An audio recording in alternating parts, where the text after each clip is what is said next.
The first thing Silas Boone noticed about the man standing across the ranch office was not the expensive coat, nor the silver watch chain, nor the hard look in his eyes. It was the smile. A strange smile, the kind a man wore when someone had just confessed to being completely unworthy of the thing he wanted most. Silas had expected anger from Gideon Vale, perhaps contempt. Maybe even the cold, polished laughter of a wealthy ranch owner who had spent his entire life measuring men by what they owned. But Gideon only leaned back in his chair, studied the dusty cowboy standing before him, and smiled. "I have nothing to offer your daughter," Silas had said. Outside, the wind pressed against the windows of the Vale Ranch house, carrying the dry smell of sage and distant rain across the Wyoming territory. Inside, the room went quiet. Then Gideon Vale smiled again, and that was the moment Silas knew he had made a mistake, not because he had spoken the truth, because somehow Gideon already knew more about that truth than Silas did. 3 months earlier, nobody at Vale Ranch had known Silas Boone's name. He arrived at the end of a hard summer with a sorrel gelding, a worn saddle, a rifle he rarely touched, and a bedroll tied behind the saddle. He was 32 years old, though the weather had drawn enough lines around his eyes to make him look older. His clothes were clean but patched. His boots had been resoled twice. The buckle on his belt was plain iron. He asked Gideon Vale for work, not charity. Work. Gideon had looked him over from beneath the brim of his hat. "You know horses, some, cattle, enough, fences, better than horses." That answer had earned the faintest twitch at the corner of Gideon's mouth. So Silas was hired to repair the northern fence line. It was not an impressive job. The northern boundary stretched for nearly 6 miles across rough country, where the ground rose toward dark hills and the wind seemed to have a personal disagreement with every post driven into the earth. The old fence had been neglected through the spring rains. Half the posts leaned. Several had rotted through. Cattle wandered where they pleased. Silas said nothing about the work. He simply took a hammer, a coil of wire, and went. That was how Eleanor Vale first noticed him. She was standing beside the barn one morning, holding a leather-bound ledger against her hip while a pale mare tugged impatiently at its reins. Eleanor was 27, with dark brown hair usually pinned beneath a hat and eyes that seemed to notice things people preferred to hide. Most men around the ranch noticed her because she was beautiful. Silas noticed that she was angry, not at the horse, at the ledger. "You're holding that book like it insulted you," he said. Eleanor looked up. Silas immediately regretted speaking. "It did," she replied. He glanced at the ledger. "Noticing more hair in your brush or feeling like your joints aren't as comfortable as they used to be. As we get older, supporting our body from the inside becomes more important." Meet Balmbare Revive Plus Mix, an easy-to-mix 4-in-1 formula with multi-collagen, pumpkin seed oil, vitamins, minerals, and digestive support. It's designed to support healthy-looking hair and nails, collagen support, joint mobility, and everyday digestive wellness. Want to try it? Get 20% off through my link. Use code LOGANIMILLER10 at checkout. Tap the link in the description. What did it say? That my father has agreed to sell 300 head of cattle to a man I don't trust. Silas looked toward the distant pasture. Then perhaps the book is telling the truth. Her expression changed. It was the first time she smiled at him, not fully, just enough to make him look away. Eleanor noticed that too. "You're the new fence man, I'm the temporary fence man." "Why temporary?" Silas tightened the strap on his saddle. "Most things are." She studied him for a moment, as if trying to decide whether that was an answer or an escape. Before she could ask, a sudden crack split the morning air. The pale mare reared. Eleanor lost the reins. Silas moved before anyone else did. He caught the bridle with one hand, planted his boots, and spoke low to the frightened animal until its front hooves came down. The mare trembled beneath him. Eleanor stood frozen. Silas did not look at her. "She's scared," he said. "I noticed most animals don't improve when a person gets angry at them for being scared." Eleanor looked at him. There was no accusation in his voice, no pride. He had not rescued her for the pleasure of being seen. That, more than the act itself, stayed with her. Later that afternoon, Eleanor saw him again. A ranch hand named Caleb Rusk had been thrown from a young gelding near the south pasture. The boy had landed badly and could not stand. Silas was nearly a mile away repairing a broken section of fence. He heard the shouting. By the time he reached Caleb, two other men were arguing about whether to fetch the wagon. Silas knelt beside the injured ranch hand. "Don't move him yet. He may have broken his back," one man said.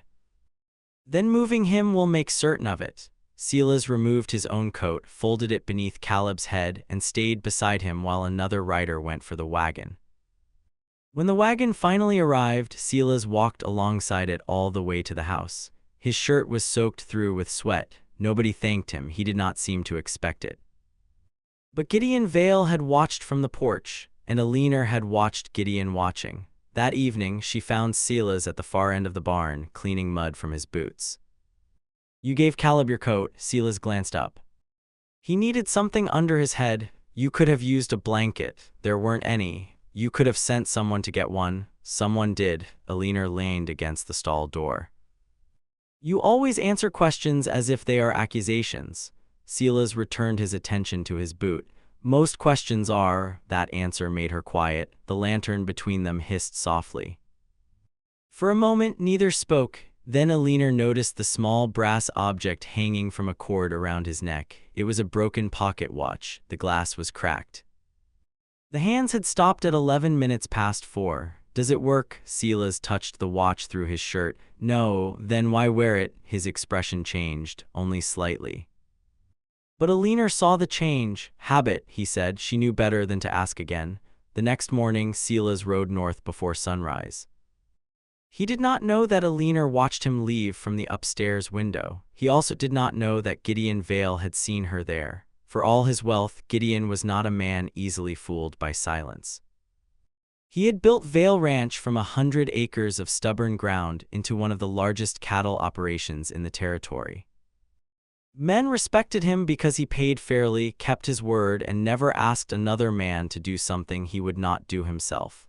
But when it came to Eleanor, his judgment became less certain. She was his only child. Her mother had been dead for 11 years. Gideon had watched Eleanor grow from a girl who rode bareback through the creek to a woman who could balance the ranch books better than any clerk he had ever hired. He did not want to choose her future for her, but he feared the world would choose it for her if he did not stand in the way. And Silas Boone looked to Gideon like the kind of man the world had already taken everything from. That was the problem. A man with nothing could be honest or desperate. Gideon intended to find out which. The first real test came 2 weeks later. A representative from the Cheyenne Cattle Company arrived with a sealed offer for a section of land along Vale Ranch's eastern boundary. The price was generous, more than generous. Silas happened to be repairing the stable roof when he overheard the visitor speaking with Gideon. The offer was built on a lie. The man claimed the land contained no reliable water. Silas knew that was false. He had found a spring there while repairing the fence. He could have kept quiet. The land sale had nothing to do with him. Instead, he climbed down from the roof and walked to the office. Gideon looked up. The visitor frowned. Silas removed his hat. "That spring on the east side runs year-round." The room went still. The visitor's face hardened. Gideon stared at Silas. "You certain?" "Yes." "How?" "I drank from it yesterday." The offer died before supper. That night, Gideon found Silas near the fence line. "You cost me a great deal of money today." Silas looked toward the dark eastern hills. "I know." "Why?" Silas took a moment before answering. "Because it was yours." Gideon studied him. "And if it had been mine to sell?" Silas finally looked at him. "Then I suppose you'd have the right to sell it." That was the first time Gideon understood that Silas Boone did not confuse honesty with obedience. The second test came 3 days later. A storm rolled across the plains after sundown. By midnight, the creek had risen over its banks. One of the younger ranch hands, a boy named Thomas, had gone out to check the lower pasture and had not returned. Men saddled horses. Gideon ordered lanterns lit. Silas was already riding into the rain. Eleanor saw him from the porch. She did not know why, but the sight of him disappearing into the darkness frightened her more than the storm. An hour later, Silas returned with Thomas tied across the front of his saddle. The boy was alive. Silas was not. He had been thrown against a fence post and split his shoulder open. When Eleanor rushed forward, he tried to dismount without help. "You're bleeding, not enough to matter. That is not your decision." He looked at her then. Rain ran from the brim of his hat. For one suspended moment, the storm seemed to vanish around them. Then Silas looked away. Because the truth was, Eleanor Vale was becoming dangerous to him, not because she was wealthy. Not because she was beautiful, because she looked at him as if he were a man worth knowing. And Silas had spent too many years believing that was something he could not afford. The next morning, Gideon found him packing his bedroll. "You leaving?" Silas tied the strap. "Soon. You've got a wounded shoulder. It'll heal." "That wasn't what I asked." Silas paused. Across the yard, Eleanor stood beside the barn, unseen by both men. Silas lowered his eyes. "Your daughter is kind to me." Gideon's face hardened slightly. "That sounds like a complaint." "It is a warning." "To whom?" Silas looked toward the open land beyond the ranch. "To me." And before Gideon could answer, a rider appeared on the northern ridge. He was carrying a red flag, not the flag of any ranch. A warning. Gideon turned toward the hills. Silas did not move. Eleanor stepped out from behind the barn. And somewhere beyond the ridge, something had begun moving toward Vale Ranch. Something that would force Silas Boone to decide whether a man with nothing could still have something worth staying for. The rider on the northern ridge did not come closer. He remained there beneath the gray morning sky, the red flag hanging from one hand while his horse shifted nervously beneath him. Gideon Vale stared toward the ridge. "What is that?" Eleanor asked. Gideon did not answer immediately. Silas had already begun walking toward the stable. "Where are you going?" Eleanor called. "To get my horse." Gideon turned sharply. "Not yet." Silas stopped. The rider on the ridge finally raised the red flag, then he dropped it. A moment later, he turned and disappeared beyond the rise. Gideon swore under his breath. Eleanor looked between them. "Father," Gideon walked toward the house. "Get the men together." Silas followed him. Who was he? A warning, that much is clear. Gideon stopped near the porch. For the first time since Silas had arrived at Vale Ranch, the older man's expression held something close to fear. 3 weeks ago, I refused to sell cattle to a company out of Laramie. Why? Because they wanted to pay half the agreed price after delivery. Silas looked toward the northern ridge. And now they have decided my refusal was an insult. That afternoon, Gideon revealed what he had not told the ranch hands. Someone had been cutting sections of the northern fence. Not breaking them, cutting them clean. The cattle had been driven back each time before they could scatter, which meant whoever was doing it knew the land and understood the ranch. Silas crouched beside the newest break. The wire had been cut with a sharp tool. He ran his thumb over the metal. "Not rusted," he said. Gideon looked down. "Meaning, recent." Eleanor stood several feet away, holding a rifle. Silas noticed. "You know how to use that?" She looked at him. "My father taught me." "Good." Her eyebrows lifted. "You sound surprised." "I sound relieved." That earned him another brief smile. But the smile vanished when they heard a horse approaching from the south. It was Caleb Rusk. He had returned from the doctor with his arm in a sling. "There are tracks near the old water tower," he said. 4 horses, maybe 5. Gideon looked at Silas. Silas looked toward the hills. The danger was no longer a warning. It was already inside the boundaries of the ranch. That night, the men took turns watching the property. Silas was assigned the north pasture. Eleanor found him there shortly after midnight. The moon was hidden behind clouds. The only light came from a lantern hanging on a fence post. "You shouldn't be here," Silas said. "I could say the same. I work here." "So do I." He looked at her. She had brought a blanket and 2 cups of coffee. Silas took one. For a while, they stood side by side, listening to the horses shift in the darkness. "You're leaving," Eleanor said. It was not a question. Silas kept his eyes on the pasture. "Maybe because of me." "No, that was too quick." He almost smiled, then he became serious. "I've seen what happens when a man like me gets too close to a family like yours." Eleanor turned toward him. "What happens?" He gets reminded of the difference. By whom? Everybody. She studied his face. Is that what happened before? Silas said nothing. The lantern flame moved in the wind. Eleanor looked down at the broken watch beneath his shirt. Who was she? Silas's hand closed over the object. The question seemed to strike deeper than she expected. My sister. Eleanor waited. He did not continue, so she did not force him. That was the first time Silas looked at her with something more vulnerable than gratitude. His sister's name was Mara. Eleanor learned that 2 days later, though not from Silas. She found the information in an old newspaper clipping tucked inside the ledger room. The article was from 8 years earlier. A ranch family traveling west had been robbed on the road near Fort Bridger. A young woman had died when the wagon overturned during the escape. The article mentioned one survivor, Silas Boone. Eleanor read the clipping twice, then she understood the watch, 11 minutes past 4. The time the wagon had overturned. She folded the paper carefully. She did not tell Silas she had found it. But when he returned that evening, she noticed the way he looked at the house, as if every window held a question he did not want answered. The next test came from a man named Harlan Pike. He arrived at Vale Ranch wearing a black coat too fine for the dust and a smile too smooth for the territory. He claimed to represent the cattle company Gideon had refused. Harlan was not alone. 2 armed men waited beside the wagon. I came to settle matters peacefully, he told Gideon. Silas stood near the stable. Harlan's eyes moved over him. You must be the hired hand. I'm one of them, Harlan smiled. Then perhaps you can explain something. Why is a man with no land, no family name, and no money standing so close to the Vale family? The question was spoken lightly, but it was aimed at Eleanor. Silas said nothing. Harlan continued. I hear Miss Vale has been spending time with you. Eleanor stepped forward. She spends time wherever she chooses. Harlan's smile disappeared. Silas looked at her. She did not look back.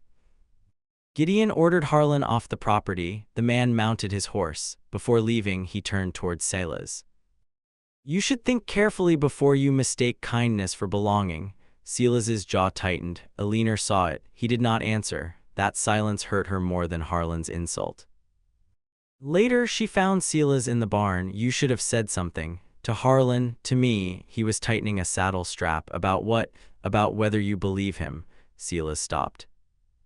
Eleanor stood in the doorway. Do you think you don't belong here? Silas looked down. I know I don't. That isn't what I asked. He turned away. Eleanor stepped closer. You keep deciding what I can feel before I have the chance to tell you. His expression hardened. That isn't fair. No, it isn't. The words struck him. For several seconds, the only sound was the horse breathing in its stall. Then Silas said quietly, I don't know how to stand beside a woman like you. Eleanor's expression softened. Then stand beside me as yourself. Silas looked at her. That simple answer frightened him more than any threat Harlan Pike had made. Before he could reply, a shot cracked somewhere beyond the ranch house. The horse in the stall reared. Eleanor turned. Silas grabbed her arm and pulled her behind a support beam. Another shot struck the barn wall. Men shouted outside. Gideon yelled for everyone to get down. Silas moved toward the door. Eleanor caught his sleeve. Don't. He looked at her hand. Then at her face. I have to see where it came from. You don't have to do everything alone. Something changed in him. For years, Silas had believed that surviving meant carrying every burden himself, but Eleanor was still holding his sleeve, so he nodded. Together, they moved through the darkness. The shooter had fled, but near the edge of the property, they found something that made Gideon go pale. A strip of red cloth had been tied to the fence. The same color as the flag on the northern ridge. Beneath it lay a folded piece of paper. Gideon opened it. His face changed. What does it say? Eleanor asked. He handed the paper to Silas.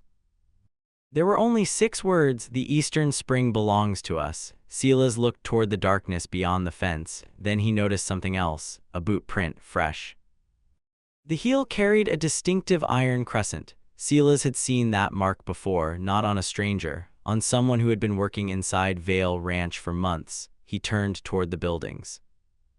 Someone here is helping them. Gideon immediately ordered the gates closed. The ranch hands gathered in the main house. Every man was questioned. Every saddle was inspected, but no one confessed. Then Caleb Rusk spoke, "There is one man missing." Gideon looked around the room. The answer came slowly. Harlan Pike had not been the only person who left the ranch that evening. One of the ranch hands had disappeared, a man named Amos Bell. He had worked for Gideon for nearly 6 years. Eleanor looked at Silas. "You know where he went?" Silas nodded toward the north. "The old water tower." Gideon grabbed his coat. Silas blocked the door. "Wait." Gideon stared at him. "Why?" "Because if Amos is working with them, he wants us angry." Silas looked at the others. "An angry man rides into a trap." Gideon considered him, then he nodded. For the first time, he did not give Silas an order. He asked him a question. "What would you do?" Silas looked at the dark window. "Find out what Amos thinks he knows." Before dawn, Silas rode alone toward the old water tower. He did not tell Eleanor. He did not tell Gideon. He intended to return before anyone realized he was gone, but Eleanor woke before sunrise. She saw the empty space beside the stable. And beneath the saddle rack, she found something Silas had left behind, his broken pocket watch. For the first time in 8 years, Silas Boone had gone somewhere without it. And Eleanor understood what that meant. He did not expect to come back. Eleanor found Gideon in the kitchen before sunrise. He was standing beside the cold stove, fastening the buttons of his coat. "Silas is gone." Gideon did not turn. "I know, you knew. I woke when the stable door opened. And you let him leave." Gideon looked at her then. "No." Eleanor's face tightened. "Then why aren't you stopping him?" "Because a man who intends to disappear rarely waits for permission." She placed the broken pocket watch on the table between them. Gideon's expression changed. For several seconds he said nothing, then he picked it up. "Where did you find this?" "Under the saddle rack." Gideon turned the watch over in his hand. "He never takes it off." "I know." The older man looked toward the dark windows. "Then we have until he realizes what he left behind."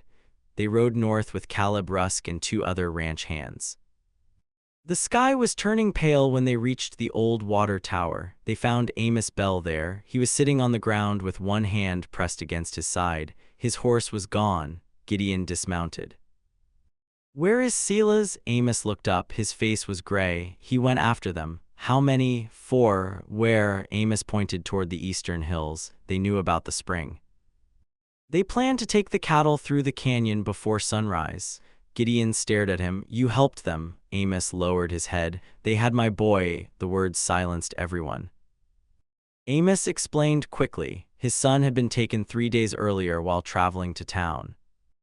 The men from the cattle company had threatened to kill him unless Amos helped them open the northern fence and reveal the spring. He had believed he could obey long enough to save the boy. But Harlan Pike had lied. The boy was still being held. "And Silas?" Eleanor asked. Amos looked at her. "He heard me arguing with Pike last night. He followed me here." "Why didn't he come back?" Amos swallowed. "Because he said the boy was innocent." Gideon closed his eyes briefly. Silas had gone after 4 armed men to rescue the son of a man who had betrayed the ranch. Not because Amos deserved it, because the boy did not. Eleanor looked toward the eastern hills. "He took my father's rifle." "No," Gideon said. "What?" "He took nothing." That was when Eleanor understood. Silas had left with only his horse and without the watch. They found the first sign of him near the canyon, a broken branch, then a horse track, then a strip of cloth caught on a thorn bush. Silas had been there, but so had the men following him. The canyon narrowed ahead, cutting between 2 walls of red stone. Gideon raised his hand. Everyone stopped. From somewhere beyond the rocks came the sound of a horse, then another. Eleanor dismounted. Her father caught her arm. "You stay here." "No, Eleanor, you said Silas went after the boy." Gideon looked at her. She was pale, but her voice did not shake. "If he is there, I am going." For a moment, Gideon saw not the daughter he had spent years protecting, but the woman she had become. He released her arm. They entered the canyon on foot. The first man appeared above them. Caleb raised his rifle. A shot cracked. The man vanished behind the rocks. Gideon pulled Eleanor down, then another shot came from the opposite ridge. The canyon erupted into noise. Silas appeared at the far end. He was on foot. His shirt was torn. Blood ran down one side of his face. Beside him was a boy no older than 12. Silas shoved the boy behind a rock. Stay down, then he turned toward the ridge. Eleanor saw the man with the iron crescent heel. He was aiming directly at Silas. She raised her rifle. The shot struck the man's weapon, knocking it from his hand. Silas looked toward her. For one moment, surprise crossed his face. Then he smiled. It was the first time Eleanor had seen him smile without trying to hide it. The fight ended quickly after that. Harlan Pike fled on horseback. Gideon pursued him beyond the canyon while the others secured Amos's son. Silas remained beside the boy until he was certain the child was safe. Only then did he allow Eleanor to examine his wound. "It is not serious," he said. "You say that about everything. Most things aren't. You nearly died." Silas looked at her. "So did you. I was not the one who rode alone into a canyon after 4 armed men. No, then perhaps you could admit that you were reckless." He looked down. "I was." Eleanor blinked. That answer had come too easily. Silas sat against the canyon wall. The exhaustion in his face made him look suddenly older. Eleanor knelt before him. "Why did you go?" He watched the boy sleeping beneath a blanket. "Because someone had to." "That is not an answer." Silas was quiet. Then he touched the broken watch hanging from Eleanor's hand. "You found it?" "I did," he nodded. "My sister was 12. Eleanor said nothing. "Her name was Mara. We were traveling with our father. He had sold our land and was taking us west to start again. A group of men stopped the wagon. They wanted the money." Silas looked toward the canyon wall. "I was 18. I ran." Eleanor's breath caught. "I came back too late." He did not explain further. He did not need to. The wound had lived in him for 8 years. Not because Mara had died, because he had survived. "I have spent most of my life since then trying to become the kind of man who would not run," he said. Eleanor reached for his hand. "You were 18, I know, but you don't believe it." Silas looked at her. "No," she held his gaze. "Then perhaps it is time someone told you." He said nothing. Eleanor closed her fingers around his. "You were a boy." For a long moment, Silas stared at their joined hands. Then he lowered his head. The grief he had carried for 8 years did not disappear. But for the first time, he did not carry it alone. By afternoon, Harlan Pike had been captured. The cattle company withdrew its claim to the eastern spring when Gideon produced evidence of their threats and attempted theft. Amos remained at Vale Ranch. He expected to be dismissed. Gideon did not dismiss him. Instead, he told him that trust would have to be earned again. Amos accepted. The ranch survived, but Silas did not stay to celebrate. The following morning, Eleanor found him at the northern fence. His bedroll was tied behind his saddle. She stopped several yards away. "You are leaving?" Silas looked at her. "Yes, why?" He glanced toward the ranch. "Because your father will have no reason to keep me now." "That is not what I asked." He lowered his eyes. "You know why?" "No, Silas." "I know what you are afraid of." He said nothing. Eleanor walked closer. "You think because my father owns this ranch and because I was born here you have to become something else before you can stand beside me. I don't." "You do." Silas looked away. She stepped in front of him. "You think love is something a man earns by bringing enough land, enough money, enough family name." His jaw tightened. "I never said love." "No. You only keep leaving whenever it begins to sound like it." That struck him harder than she intended. Silas looked at her. The morning wind moved through the grass between them.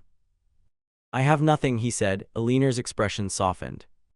"You have a horse, a borrowed one. You have a skill. A skill isn't a home. You have courage. That does not feed people." "No," she said. "But neither does money when the man holding it has no courage." Silas stared at her. Eleanor took the broken watch from her pocket. "I found this in the dirt near the stable." She placed it in his hand. "You left it behind." "I know." "Why?" Silas looked down at the watch. "Because I thought I was leaving for good." Eleanor nodded. "Then don't." He looked up. "I can't ask you to leave your family." "I am not asking you to leave mine." Silas said nothing. She took another step closer. "I am asking you to stop deciding that I cannot choose you." The words hung between them. Silas had faced armed men in a canyon. He had ridden into storms. He had spent 8 years believing fear was something a man defeated by refusing to admit it existed. But Eleanor Vale stood before him, and there was no place to hide. I don't know what I can give you, he said. Eleanor's eyes shone. Then give me the truth, he breathed out slowly. I love you. The words were quiet, almost lost beneath the wind. But Eleanor heard them. She smiled. Then she kissed him. It was not a dramatic kiss. There was no thunder, no music. Only the northern fence, the pale morning, and a man who had spent years believing he had nothing left to offer anyone. Gideon saw them from the ranch house.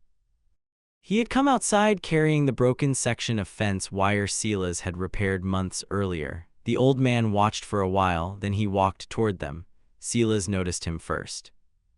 He stepped away from Eleanor. Gideon stopped several feet away. For a moment, the three of them stood in silence. Silas looked at the ground. I suppose this is where I should leave. Gideon looked at him. Why? Silas gave a small, humorless smile. Because I have nothing to offer your daughter.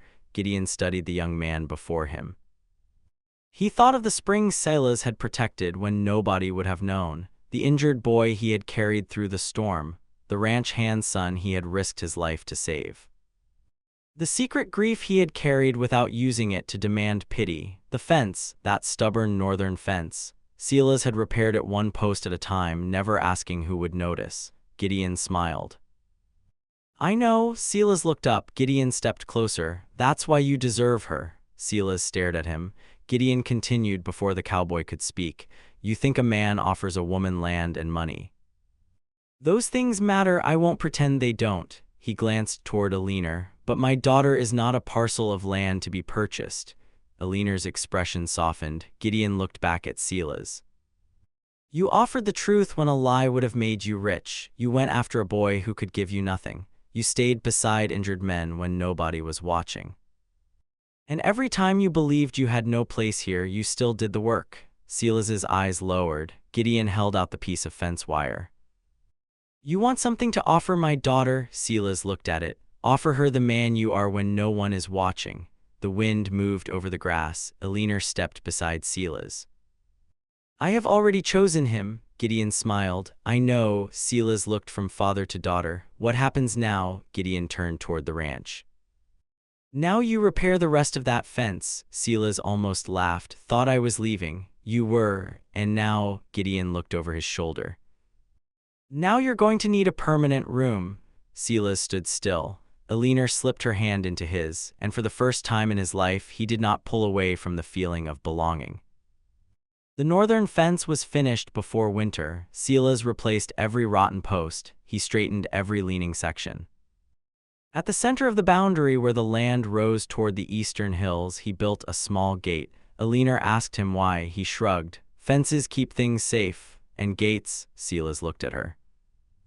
Gates let the right things through. The following spring, the gate stood open. Silas and Eleanor were married beneath a cottonwood tree beside the creek. There was no grand ceremony.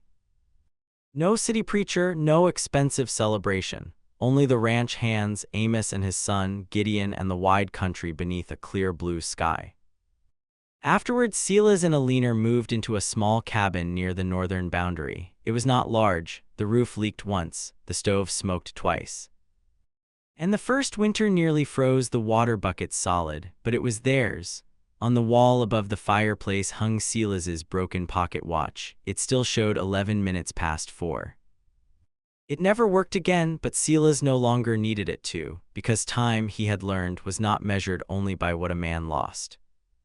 Sometimes it was measured by the moment he stopped running from what he still had, and whenever the wind crossed the open land, Eleanor would find him standing near the gate, not guarding it, not closing it, just watching the road, because the man who once believed he had nothing to offer had finally understood the truth Gideon Vale had seen long before he could see it himself.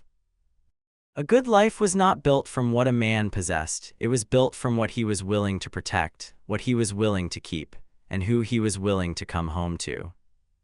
If this story touched your heart, share your thoughts in the comments. Would you have chosen Silas, knowing he had no wealth to offer, only his character? And if you enjoy emotional Old West romance stories filled with courage, sacrifice, and second chances, stay with us for the next story.